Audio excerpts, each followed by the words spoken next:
सोचो, सब कुछ एक छोटे से बिंदु में समाया हुआ है। ये बिंदु इतना छोटा है कि इसे देख पाना भी मुश्किल है।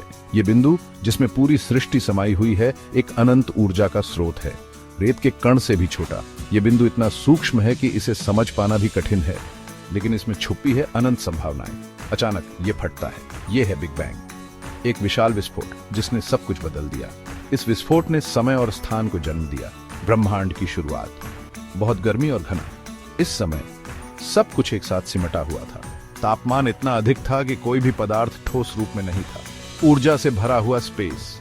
समय के साथ ब्रह्मांड फैलता है। ऊर्जा और पदार्थ चारों ओर फैलने लगते हैं। यह फैलाव इतना तेज था कि इसे समझ पाना भी मुश्किल था। ठंडा होता है। यह अरबों साल पहले हुआ था। जैसे जैसे ब्रह्मांड फैलता गया, यह ठंडा होता गया। इस ठंडक ने सितारों और आकाश गंगाओं को जन्म दिया। ऐसे शुरू हुई हमारी कहानी। ये धमाका हमारे देखे हुए पटाखों जैसा नहीं था। ये एक विशाल ऊर्जा का विस्फोट था जिसने सब कुछ बदल दिया। ये खुद स्पेस का विस्तार था। सब कुछ बाहर की ओर भाग रहा था। आकाश गंगाएं, तारे और ग्रह, सब कुछ इस फैलाव का हिस्सा थे। बहुत लंबे समय में चीजें बदलने लगी।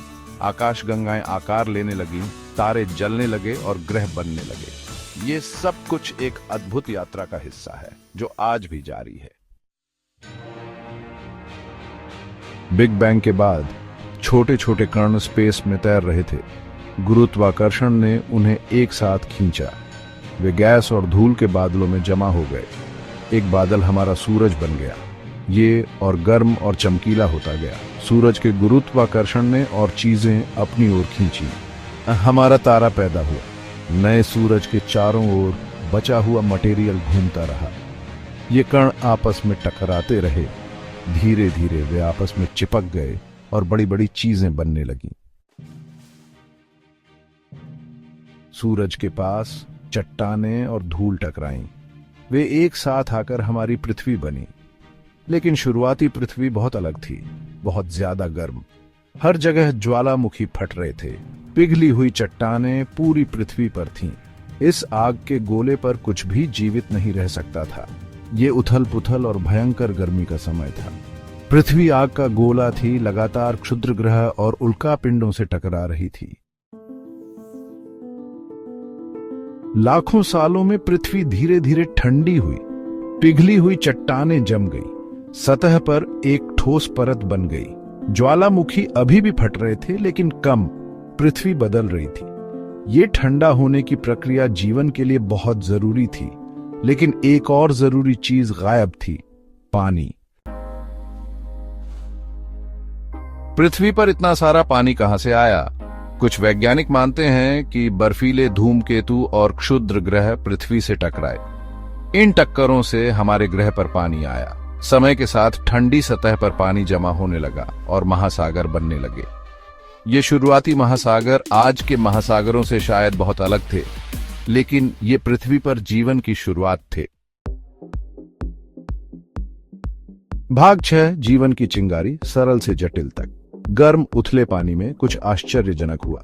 साधारण जीवन के रूप दिखाई दिए। ये छोटे जीव आज पृथ्वी पर सभी जीवन के पूर्वज थे। अरबों वर्षों में जीवन विकसित और विविधतापूर्ण हुआ। इन साधारण शुरुआत से जीवन ने जड़ पकड़ी और हमारे ग्रह को बदल दिया।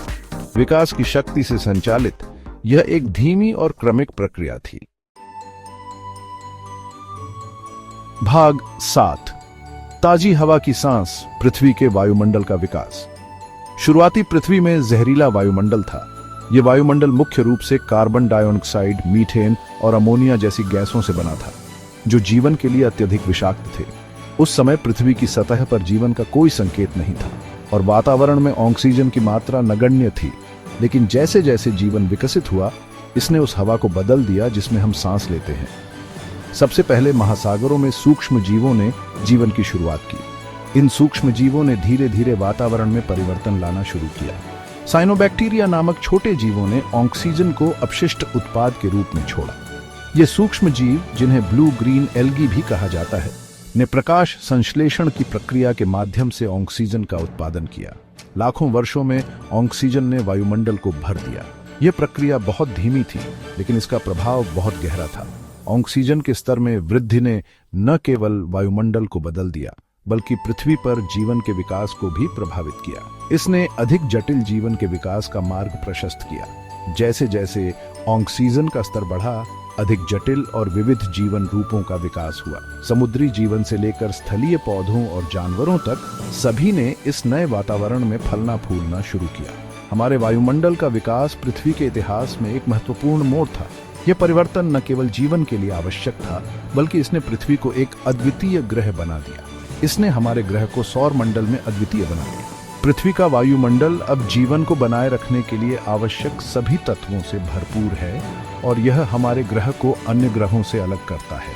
यह विकास हमें यह समझने में मदद करता है कि जीवन कैसे विकसित हुआ और कैसे यह हमारे ग्रह को विशेष बनाता है। भाग 8, जीवन से भरपूर एक ग्रह विकास की उत्कृष्ट कृति। छोटे बैक्टीरिया से लेकर विशाल डायनासोर तक पृथ्वी पर जीवन फला फूला। पौधों ने जमीन को ढक दिया, जानवरों ने समुद्रों को भर दिया और आसमान में उड़ान भरी। पृथ्वी पर जीवन की विविधता वास्तव में उल्लेखनीय है। यह अरबों वर्षों में विकास की शक्ति का प्रमाण है। हमारा ग्रह जीवित जीवों की अविश्वसनीय विविधता से भरा हुआ है, जो सभी एक दूसरे से जुड़े हुए हैं और एक दूसरे पर निर्भर हैं। भाग 9, हमारा नाजुक घर, हमारी अनमोल पृथ्वी की रक्षा करना। यह अध्याय हमें याद दिलाता है कि पृथ्वी हमारा एकमात्र घर है और इसकी देखभाल करना हमारी जिम्मेदारी है। पृथ्वी हमारा एकमात्र घर है। यह नीला और हरा ग्रह, जो अंतरिक्ष से एक सुंदर मणि की तरह दिखता है, जीवन के लिए एकमात्र झांत स्थान है। इसकी अनूठी पारिस्थितिकी तंत्र और विविधता हमें जीवन के हर पहलू में प्रेरित करती है। इसकी कहानी एक अनुस्मारक है कि हमारा ग्रह अनमोल और नाजुक है। इसके विशाल महासागर, हरे भरे जंगल और ऊंचे पहाड़ हमें इसकी सुंदरता और विविधता का एहसास कराते हैं।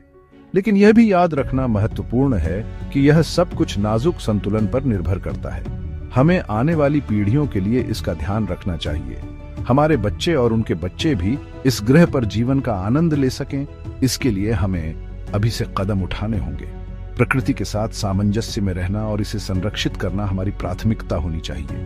पृथ्वी कैसे बनी और कैसे विकसित हुई, यह समझकर हम इसके मूल्य की बेहतर सराहना कर सकते हैं। अरबों वर्षों की भूवैज्ञानिक प्रक्रियाओं और विकास ने इसे आज के रूप में आकार दिया है।